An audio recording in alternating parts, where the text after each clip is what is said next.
ముందుగా హెడ్లైన్స్ చూద్దాం. అహ్మదాబాద్లోని కూలిపోయిన ఎయిర్ ఇండియా విమానంలో 242 మంది ప్రయాణికులు లండన్కు బయలుదేరుతుండగా టేకాఫ్లో అవాంతరం. మేఘాని నగర్ ఘేరాసర్ క్యాంప్ ప్రాంతంలో దుర్ఘటన. ఆస్తి ప్రాణ నష్టం వివరాలు ఇంకా తెలియాల్సి ఉంది.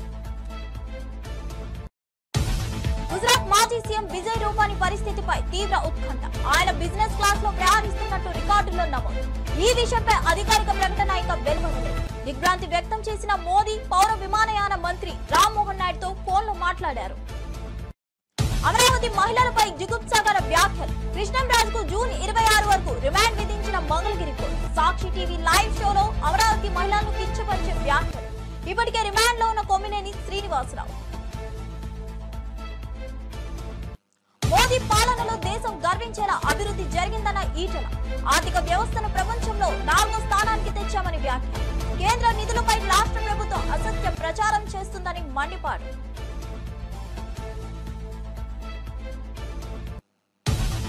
సీఎం రేవంత్ పై అనుచిత వ్యాఖ్యలు చేశారంటూ బాల్మూరి వెంకట్ ఫిర్యాదు. కేటీఆర్, కౌశిక్ రెడ్డిలపై చర్యలు తీసుకోవాలని డిమాండ్. సీఎం ప్రభుత్వ ప్రతిష్ట దెబ్బతీస్తున్నారని మండిపాడు.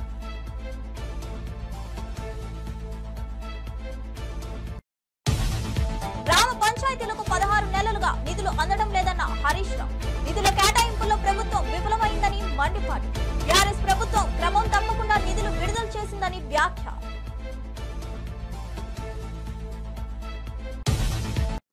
ఇక వివరాల్లోకి వెళ్దాం. గుజరాత్ రాష్ట్రంలోని అహ్మదాబాద్ నగరంలో గురువారం ఒక పెను విమాన ప్రమాదం చోటు చేసుకుంది. ఎయిర్ ఇండియాకు చెందిన విమానం టేకాఫ్ అవుతున్న సమయంలో అదుపు తప్పి కూలిపోయినట్లు ప్రాథమిక సమాచారం అందుతుంది. ఈ ఘటన స్థానిక మేఘాని నగర్ పరిధిలోని ఘేరాసర్ క్యాంప్ ప్రాంతంలో జరిగినట్లు అధికారులు తెలిపారు. ప్రమాద సమయంలో విమానంలో 242 మందికి పైగా ప్రయాణికులు ఉన్నట్లు తెలిసిందే. అహ్మదాబాద్ విమానాశ్రయం నుంచి లండన్ కు బయలుదేరేందుకు సిద్ధమైన ఎయిర్ ఇండియా విమానం టేకాఫ్ ప్రక్రియలో ఉండగా ఈ దుర్ఘటన సంభవించింది. విమానం రన్వే పై నుంచి గాల్లోకి లేచే క్రమంలో సమీపంలోని చెట్టును బలంగా ఢీకొట్టినట్లు తెలుస్తోంది. దీంతో విమానం అదుపు తప్పి కూలిపోయిందని ప్రత్యక్ష సాక్షులు కొందరు చెప్పినట్లు సమాచారం. గుజరాత్ లోని అహ్మదాబాద్ లో గురువారం మధ్యాహ్నం ఎయిర్ ఇండియా విమానం కుప్పకూలింది. ఎయిర్ ఇండియాకు చెందిన బోయింగ్ 787 డ్రీమ్ లైనర్ విమానం AI-171 అహ్మదాబాద్ లోని సర్దార్ వల్లభాయ్ పటేల్ అంతర్జాతీయ విమానాశ్రయం నుంచి మధ్యాహ్నం 1:38 లండన్ గ్యాట్విక్ కి టేకాఫ్ అయింది. అయితే గాల్లోకి ఎగిరిన కేవలం 5 నిమిషాల వ్యవధిలోనే విమానం కుప్పకూలింది. ప్రమాద వార్త తెలియగానే సహాయక బృందాలు, అగ్నిమాపక సిబ్బంది హుటాహుటిన ఘటన స్థలానికి చేరుకొని సహాయక చర్యలు చేపట్టారు. విమానం కూలిపోతున్న దృశ్యాలు కొన్ని ఆన్లైన్ లో వైరల్ అవుతున్నాయి. అవి చూపర్లను తీవ్ర భయాందోళనకు గురి చేస్తున్నాయి. గుజరాత్ లోని అహ్మదాబాద్ లో జరిగిన ఎయిర్ ఇండియా విమాన ప్రమాద ఘటనపై ప్రధాని మోదీ తీవ్ర దిగ్భ్రాంతి వ్యక్తం చేశారు. ఈ దుర్ఘటన గురించి తెలిసిన వెంటనే ఆయన కేంద్ర పౌర విమానయాన శాఖ మంత్రి రామ్మోహన్ నాయుడుతో గురువారం ఫోన్లో మాట్లాడారు. ప్రమాద వివరాలు, సహాయక చర్యల పురోగతిని అడిగి తెలుసుకున్నారు. ఈ విషయాన్ని మంత్రి రామ్మోహన్ నాయుడు కార్యాలయం అధికారికంగా వెల్లడించింది. క్షేత్రస్థాయిలో సహాయక పునరావాస కార్యక్రమాలను స్వయంగా పర్యవేక్షించేందుకు తాను తక్షణమే అహ్మదాబాద్ కు బయలుదేరుతున్నట్లు మంత్రి రామ్మోహన్ నాయుడు ప్రధానికి వివరించారు. దీనిపై స్పందించిన ప్రధాని మంత్రి ప్రమాద బాధితులకు అవసరమైన అన్ని రకాల సహాయ సహకారాలను వెంటనే అందించాలని మంత్రికి స్పష్టమైన ఆదేశాలు జారీ చేశారు. అంతేకాకుండా పరిస్థితిని ఎప్పటికప్పుడు తనకు తెలియజేస్తూ ఉండాలని సూచించారు. గుజరాత్ లోని అహ్మదాబాద్ లో ఎయిర్ ఇండియాకు చెందిన బోయింగ్ 787 డ్రీమ్ లైనర్ విమానం AI-171 టేకాఫ్ అయిన కొద్ది నిమిషాలకే కుప్పకూలిన ఘటన తీవ్ర విషాదం కలిగించింది. ఈ దుర్ఘటనలో గుజరాత్ మాజీ ముఖ్యమంత్రి విజయ్ రూపానీ కూడా ప్రయాణిస్తున్నట్లు మీడియా పరంగా నిర్ధారణ అయింది. అయితే ఈ విషయంపై అధికారిక ప్రకటన ఇంకా వెలువడలేదు. సర్దార్ వల్లభాయ్ పటేల్ అంతర్జాతీయ విమానాశ్రయం నుంచి బయలుదేరిన ఈ విమానం సమీపంలోని మేఘాని ప్రాంతంలో కూలిపోయినట్లు అధికారులు తెలిపారు. ప్రమాదం జరిగిన వెంటనే విమానం నుంచి దట్టమైన నల్లటి పొగలు ఆకాశాన్ని కమ్మేశాయి. సుదూర ప్రయాణానికి సరిపడా ఇంధనం నిండుగా ఉండడంతో విమానం నేల కూలిన వెంటనే భారీగా మంటలు చెలరేగాయని ప్రత్యక్ష సాక్షులు తెలిపారు.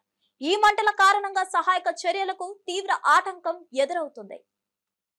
రాజధాని అమరావతి మహిళల ఆత్మ గౌరవాన్ని కించపరిచేలా తీవ్ర వ్యాఖ్యలు చేశారన్న ఆరోపణలు ఎదుర్కొంటున్న పాత్రికేయుడు కృష్ణంరాజుకు మంగళగిరి కోర్టు 14 రోజుల జ్యుడిషియల్ రిమాండ్ విధించింది. ఈ మధ్యాహ్నం ఆయన కోర్టులో హాజరుపరచుగా ఇరు వర్గాల వాదనలు విన్న న్యాయమూర్తి ఈ నెల 26వ తేదీ వరకు రిమాండ్ విధిస్తూ ఉత్తర్వులు జారీ చేశారు. దీంతో కృష్ణంరాజును గుంటూరు జిల్లా జైలుకు తరలించారు. సాక్షి టీవీ ఛానల్లో ఈ నెల 6వ తేదీన ప్రసారమైన కేఎస్ఆర్ లైవ్ షో అనే చర్చా కార్యక్రమంలో వివిఆర్ కృష్ణంరాజు పాల్గొన్నారు. ఈ సందర్భంగా అమరావతి మహిళల గురించి ఆయన చేసిన వ్యాఖ్యలు తీవ్ర వివాదాస్పదమయ్యాయి. అమరావతి వేశ్యల రాజధాని అన్నారు. ఆ వ్యాఖ్యలు మహిళల ఆత్మ గౌరవాన్ని దెబ్బతీసేలా అత్యంత హేయంగా ఉన్నాయంటూ రాష్ట్ర వ్యాప్తంగా తీవ్ర నిరసనలు వ్యక్తమయ్యాయి. పలు పోలీస్ స్టేషన్లలో ఆయనపై ఫిర్యాదులు కూడా అందాయి. అహ్మదాబాద్ లో జరిగిన భయానక విమాన ప్రమాదం కలకలం రేపుతోంది. మెడికల్ కాలేజీ హాస్టల్ మెస్ భవనంపై విమానం కూలిపోయిన ఘటనలో అహ్మదాబాద్ లో జరిగిన భయానక విమాన ప్రమాదం కలకలం రేపుతోంది. మెడికల్ కాలేజీ హాస్టల్ మెస్ భవనంపై విమానం కూలిపోయిన ఘటనలో అనేక మంది విద్యార్థులు ప్రాణాలు కోల్పోయినట్లు అధికారులు ధృవీకరించారు. ప్రమాదం జరిగిన వెంటనే రక్షణ బృందాలు, అగ్నిమాపక సిబ్బంది ఘటనా స్థలానికి చేరుకొని సహాయక చర్యలు చేపట్టాయి. మృతుల సంఖ్య పెరిగే అవకాశం ఉండడంతో ఆసుపత్రిలో అతి తక్కువ సమయానికే అత్యవసర వైద్యం అందించేందుకు ఏర్పాట్లు చేశారు. ప్రమాదానికి గల కారణాలపై విచారణ ప్రారంభమైంది. రాష్ట్ర ప్రభుత్వం శోకం వ్యక్తం చేస్తూ బాధిత కుటుంబాలకు మద్దతుగా ఉన్నట్లు ప్రకటించింది. ఈ ఘటన దేశవ్యాప్తంగా తీవ్ర దిగ్భ్రాంతిని కలిగించింది.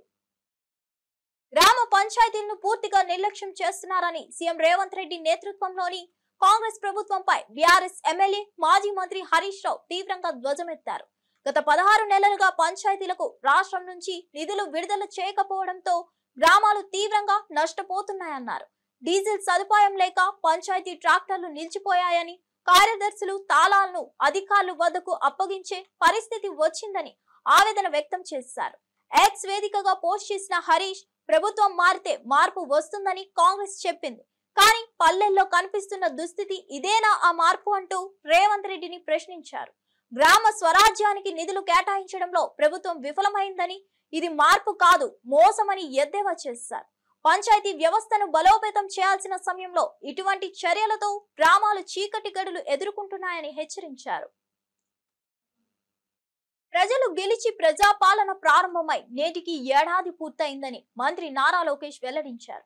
ఈ సందర్భంగా ప్రభుత్వం ప్రతిష్టాత్మకంగా తీసుకొచ్చిన తల్లికి వందనం పథకాన్ని ఈ రోజు నుంచి ప్రారంభిస్తున్నట్లు తెలిపారు. ప్రతి తల్లికి వారి ఖాతాలో నేరుగా నగదు జమ చేయబోతున్నామని స్పష్టం చేశారు. ఒక్కో ఇంట్లో ఎంతమంది పిల్లలు ఉన్నా అందరికీ తల్లికి వందనం పథకం వర్తిస్తుందని అన్నారు. ఎన్నికల హామీని అమలు చేస్తూ ప్రభుత్వం తల్లుల గౌరవాన్ని కాపాడే దిశగా ముందడుగు వేసిందన్నారు. ఈ పథకం ప్రారంభం తల్లుల ఆశీర్వాదంతో రాష్ట్ర అభివృద్ధికి బీజం పడిన రోజు అవుతుందన్నారు. ఒక ఉద్యోగాల విషయంలో చూస్తే మెగా డిఎస్సి ఏర్పాటు చేసి ఏకంగా 16,347 పోస్టులు ఈరోజు ప్రజాప్రభుత్వం భర్తీ చేస్తుంది. ఈ మెగా డిఎస్సిని ఎట్టి పరిస్థితులు ఆపాలని ప్రతిపక్ష పార్టీ సుమారుగా 24 కేసులు, ఈ రోజుతో 24వ కేసు కూడా డిస్మిస్ అయింది సుప్రీంకోర్టులో. 24 కేసులు వేశారు. అయినా అవన్నీ తట్టుకుని డిఎస్సి ప్రక్రియ మేము పూర్తి చేస్తున్నాం. గడిచిన 10 సంవత్సరాల్లో రాని పెట్టుబడులు ఈ సంవత్సరంలో తీసుకొస్తాం జరిగింది. 9.5 లక్షల కోట్ల పెట్టుబడి, తద్వారా 8.5 లక్షల మందికి ఉద్యోగాలు కల్పించడానికి మేము ఒప్పందాలు కుదుర్చుకున్నాం. అనేక దశల్లో ఆ ఇన్వెస్ట్మెంట్స్ ఉన్నాయి. డొమెస్టిక్ ఇన్వెస్ట్మెంట్స్ లో చూస్తే ఈరోజు భారతదేశంలోనే ఆంధ్ర రాష్ట్రం నంబర్ 1 ఉంది. 16% డొమెస్టిక్ ఇన్వెస్ట్మెంట్స్ లో ఆంధ్ర రాష్ట్రానికి వస్తాం జరిగింది. దాంట్లో భాగంగా TCS, LG, NTPC green, ఆసిలర్ Mittal, BPCL, Reliance, renew power లాంటి సంస్థలు ఈరోజు ఆంధ్ర రాష్ట్రంలో పెట్టుబడులు పెట్టడానికి ముందుకు వచ్చినాయి. డబుల్ ఇంజిన్ సర్కార్ ఉంది కనుకనే విశాఖ స్టీల్ ప్లాంట్ కాపాడుకోగలం, రైల్వే జోన్స్ సాధించాం. అంతేకాకుండా భోగాపురం ఎయిర్పోర్ట్ పనులు కూడా వేగవంతంగా ఈరోజు జరుగుతున్నాయి. మీరు చూస్తే ప్రజాప్రభుత్వం ఏర్పడిన తర్వాత ఒక పెన్షన్లోనే భారతదేశంలో ఏ రాష్ట్రం ఇవ్వని విధంగా మేము ఇస్తున్నాం. వృద్ధులకి 1000 రూపాయలు పెంచాం, వికలాంగులకి 3000 రూపాయలు పెంచాం. బెడ్కే పరిమితం అవుతే 15,000. 8 నెలలుగా సీఎం కుర్చీపై కూర్చున్న రేవంత్ రెడ్డి రాష్ట్రానికి చేసిన సేవలు ఏమిటో ఒక్కసారి ఆత్మ విమర్శ చేసుకోవాలని మాజీ మంత్రి బీఆర్ఎస్ ఎమ్మెల్యే ప్రశాంత్ రెడ్డి కోరారు. కేసీఆర్, కేటీఆర్, హరీష్ వంటి నాయకులను జైల్లో పెట్టాలనే రాజకీయ కోపం తప్ప రాష్ట్ర అభివృద్ధి కోసం ఒక్క సూచన చేయలేదని ఆరోపించారు. బీఆర్ఎస్ పార్టీ కార్యకర్తలు, సోషల్ మీడియా వారియర్స్, దిలీప్ లాంటి ఉద్యమకారులను అరెస్ట్ చేయడమే ఒక్కటే పని అయిందని విమర్శించారు. 100 రోజుల్లో 6 గ్యారంటీలు, 420 హామీలు ఇస్తానన్నారు. ఇప్పుడు 600 రోజులు దాటినా ఒక్కటి పూర్తిగా అమలు కాలేదని విమర్శలు గుప్పించారు. ప్రజలను మభ్యపెట్టే ఉద్దేర మాటలు ఆపి పాలనపై దృష్టి పెట్టాలని సూచించారు. పాలనంటే ప్రతీకారం కాదు, ప్రజల సంక్షేమం మర్చిపోవద్దని హితవు పలికారు. ఎందుకంటే మొన్న జరిగిన ఎంపీ ఎన్నికల్లో చూసుకుంటే మల్కాజ్గిరి పార్లమెంట్ బీజేపీ అభ్యర్థి ఈటల రాజేందర్ గారి మీద అసలు ఆ ఏరియాకు, ఆ ప్రాంతానికి సంబంధం లేనటువంటి సునీతా మహేందర్ రెడ్డి గారిని ఎక్కడి నుంచో తీసుకొచ్చి తద్వారా పరోక్షంగా బీజేపీ ఎంపీ ఈటల రాజేందర్ గారు గెలవటానికి సహాయపడ్డది రేవంత్ రెడ్డి. అట్లనే అది వేరే పార్టీల నుంచి తీసుకొచ్చి, మళ్ళీ వేరే పార్టీల నుంచి, వేరే ప్రాంతం నుంచి తీసుకొచ్చి ఈటల రాజేందర్ గారు బలమైన నాయకుడు, ఆయన ఎదురుగా బలహీన అంటే నా ఉద్దేశం ఆ ప్రాంతానికి సంబంధం లేని వ్యక్తిని తీసుకొచ్చి నిలబెట్టి ఆయనను గెలిపించడానికి దోహదపడ్డాడు రేవంత్ రెడ్డి. అట్లనే జీవన్ రెడ్డి గారిది కరీంనగర్ జిల్లా. ఆయన కరీంనగర్లో బండి సంజయ్ గారి మీద పోటీ చేసే అవకాశం ఇస్తే కాంగ్రెస్ పార్టీకి బెటర్ క్యాండిడేట్. ఆయన కరీంనగర్లో ఇవ్వకుండా అక్కడ వెల్చాల రాజేంద్రరావు గారిని, ప్రత్యక్ష రాజకీయాలతో సంబంధం లేనటువంటి వ్యక్తిని, బండి సంజయ్, మరి ఆయన కూడా బలమైన నాయకుడు. ఏపీ మాజీ మంత్రి పేర్ని నాని ఆవేదనతో మీడియా మాట్లాడుతూ కూటమి మాయ మాటలతో ప్రజలను మభ్యపెట్టి అధికారంలోకి వచ్చారని విమర్శించారు. జగన్ జెండా మోసిన కార్యకర్తల ఇంట్లో జుబ్బలు, టపాసులు కాల్చి ఇంట్లో వేసి మానసిక ఆనందం పొందారు. అలాగే కార్యకర్తల ఇంట్లో పూల కుండీలను బద్దలు కొట్టడం, కార్యకర్తలపై భౌతిక దాడులకు దిగడం చేశారని ఆరోపించారు. చంద్రబాబు ప్రమాణ స్వీకారం ఆలస్యం కావడానికి మధ్యలో వైఎస్ఆర్సీపీ కార్యకర్తలపై దాడులే ప్రధాన కారణమని నాని పేర్కొన్నారు. పార్టీ కోసం పనిచేసిన వాళ్ళపై అక్రమ కేసులు పెడుతున్నారని, కాకాని గోవర్ధన్, కొడాల నాని, తాను ఇలా చాలా మంది నేతలపై తప్పుడు ఆరోపణలు మోపుతున్నారని అన్నారు. ఆ రోజు ఫోటోకి మాత్రం స్వచ్ఛ భారత్ అని చెప్పని వచ్చి ఫోటో దిగి ఆ రోజున ఆ గోడౌన్లు ఖాళీ చేయండి అని చెప్పని చంద్రబాబు చెప్పటం, వెంటనే వాళ్ళు శరవేగంగా దాంట్లో ఉన్న సరుకు అంతా కూడా బయటికి తోలుకునే పనిలో ఉన్నప్పుడు ఒక రోజు వచ్చాడు. సార్ షార్టేజ్ కనపడుతున్నాడు. షార్టేజ్ ఎందుకే అని చెప్పని గట్టిగా అరిచాను, ఎందుకు వస్తుంది షార్టేజ్ అయ్యి. సరే వెంటనే నాకు ఈ వ్యవహారం మీద పెద్ద అనుభవం లేక ఒక రైస్ మిల్లర్ని పిలిచి తీసుకునేది మొత్తం బస్తాలన్నీ లెక్కెట్టించాం. తేడా కనపడుతుంది, బాగా అందరినీ తిట్టి.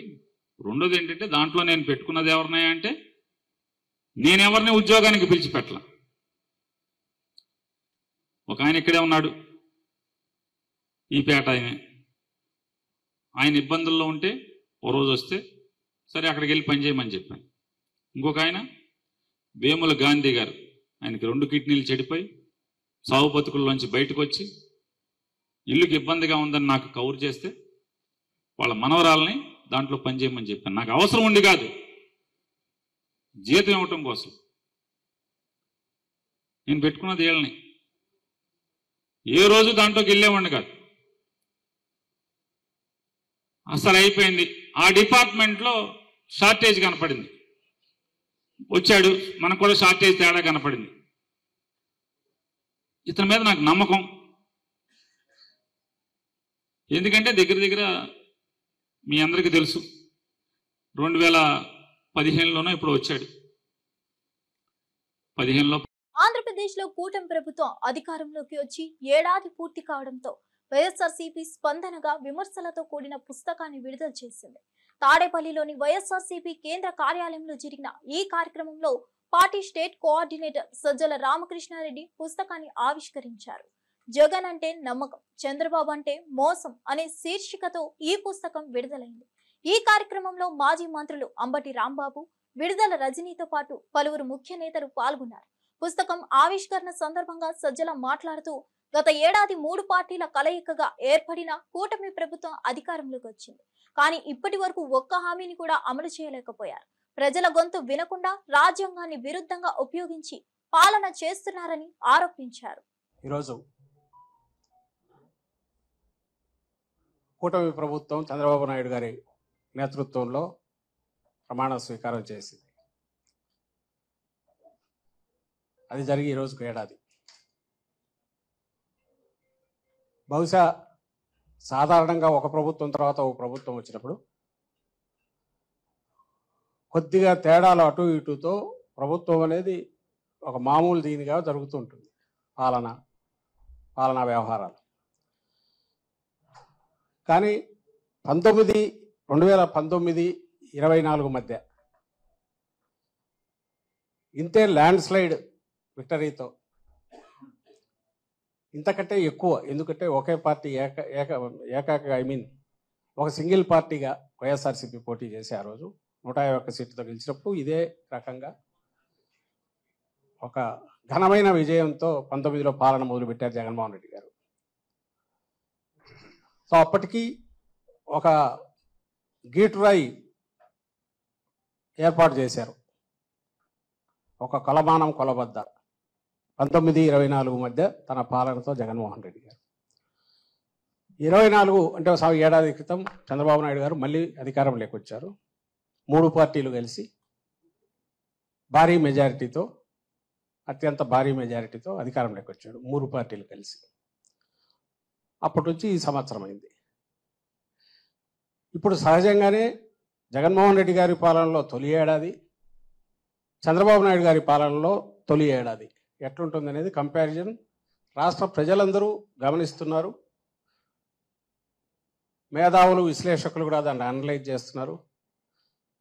సహజంగానే అంతటి ఘనమైన పాలన అందించిన పార్టీగా వైఎస్ఆర్సీపీ ఈరోజు ఈ రెండింటిని బేరీజు వేసి ఇది వాస్తవ చిత్రం అని చూపే ప్రయత్నం చేసింది. అందులో భాగంగానే జూన్ 4న ఒక్క హామీని కూడా నిలబెట్టుకోకుండా పూర్తిగా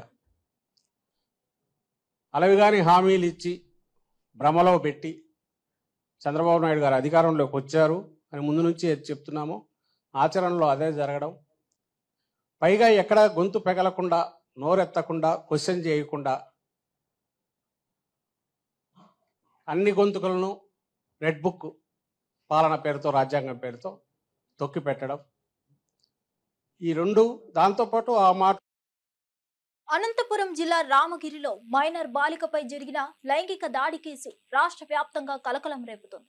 ఈ కేసు తీవ్రతను దృష్టిలో ఉంచుకొని మహిళా కమిషన్ చైర్పర్సన్ రాయపాటి శైలజ ఘటన ప్రాంతానికి సందర్శించారు.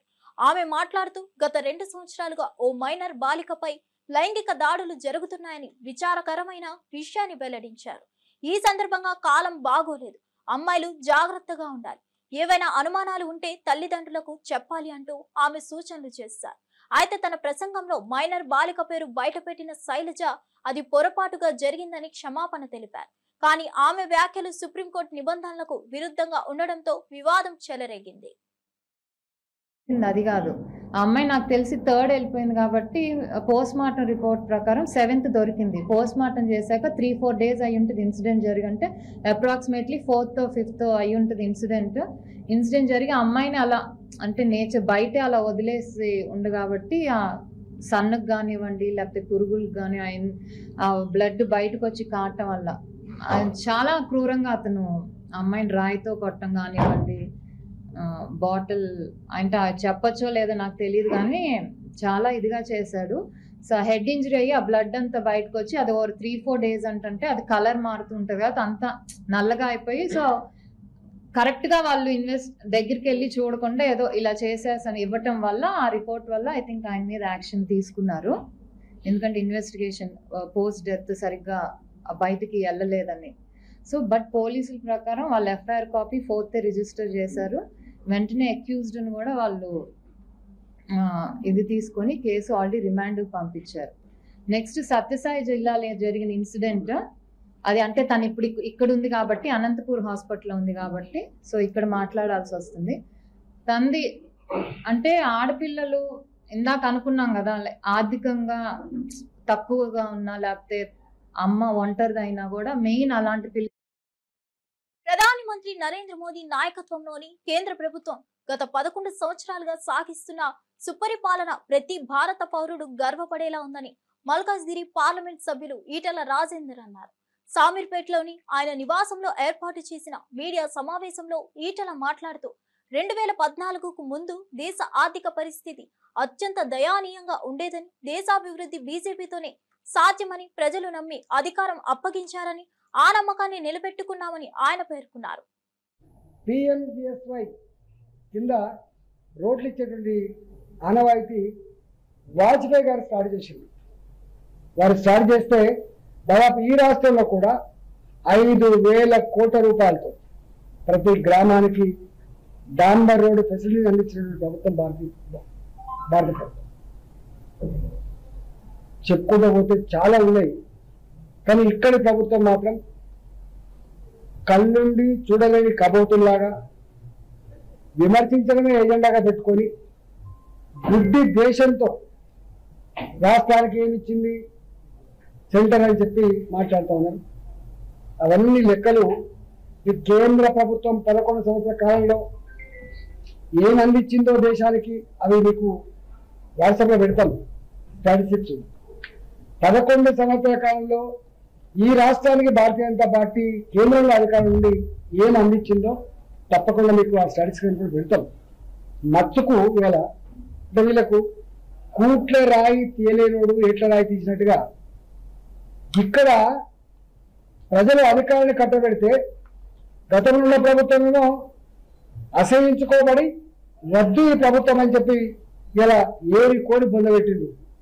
ఇవాళ ఇప్పుడున్న ఈ ప్రభుత్వం రేవంత్ రెడ్డి గారి నాయకత్వంలో 10-12 నెలలకే ప్రజల చేత అసహించుకోబడి ఇంకా ఈ పార్టీ వద్దు అనేటువంటి స్థాయికి పోవడమే కాకుండా చివరి గ్రామీణ ప్రాంతాల్లో, పట్టణ ప్రాంతాల్లో ఛాయ్ తాగే కాడ, పాన్ డబ్బాల కాడ మాట్లాడుకునే మాట ఏంటంటే, ప్రజలు మాట్లాడుకునేది వేరు, స్వయంగా కాంగ్రెస్ పార్టీ కార్యకర్తలు నాయకులు మాట్లాడుకున్న మాట ఏంటంటే 20 ఏళ్ల దాకా కాంగ్రెస్ పార్టీకి ఓటేసే పరిస్థితి లేదు, అట్లాంటి పరిస్థితి తెచ్చుకున్న పరిస్థితి.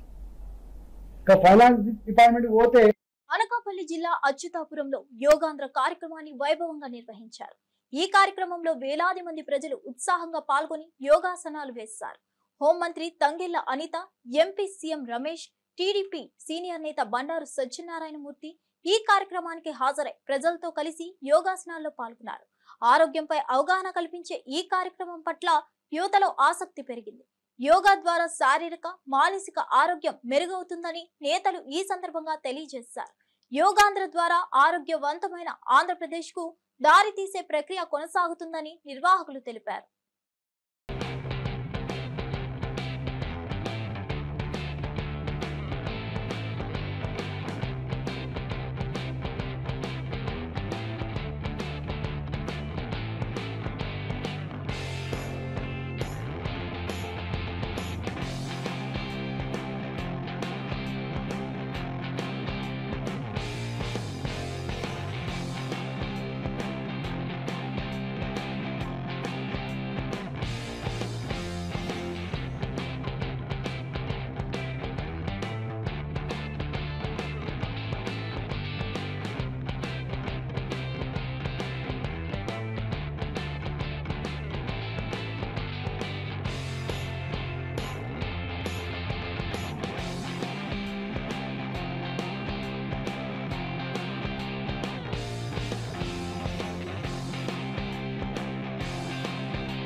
హైదరాబాద్ నగరంలో మరోసారి భారీ వర్షం బీభత్సం సృష్టించింది.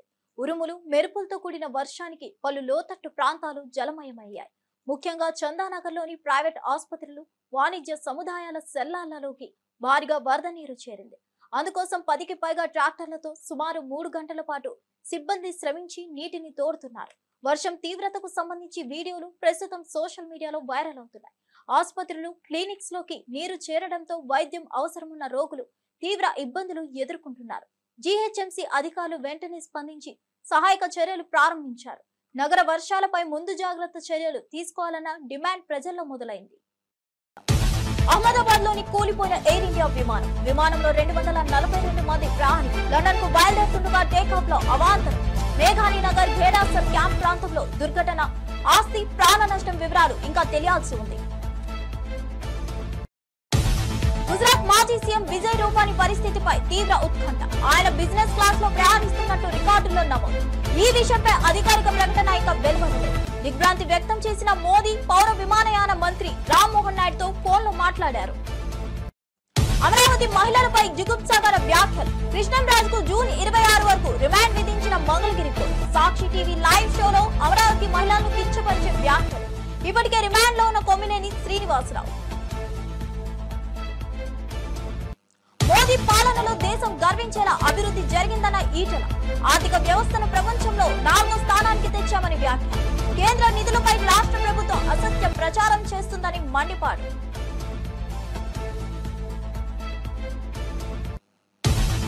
సీఎం రేవంత్ పై అనుచిత వ్యాఖ్యలు చేశారంటూ బాల్మూరి వెంకట్ ఫిర్యాదు. కేటీఆర్, కౌశిక్ రెడ్డిలపై చర్యలు తీసుకోవాలని డిమాండ్.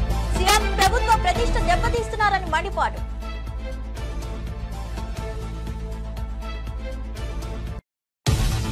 గ్రామ పంచాయతీలకు 16 నెలలుగా నిధులు అందడం లేదన్న హరీష్ రావు.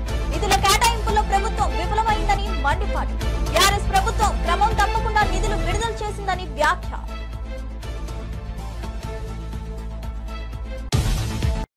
ఇవన్నీ బులెటిన్ విశేషాలు. మరో బులెటిన్ తో మళ్ళీ కలుద్దాం.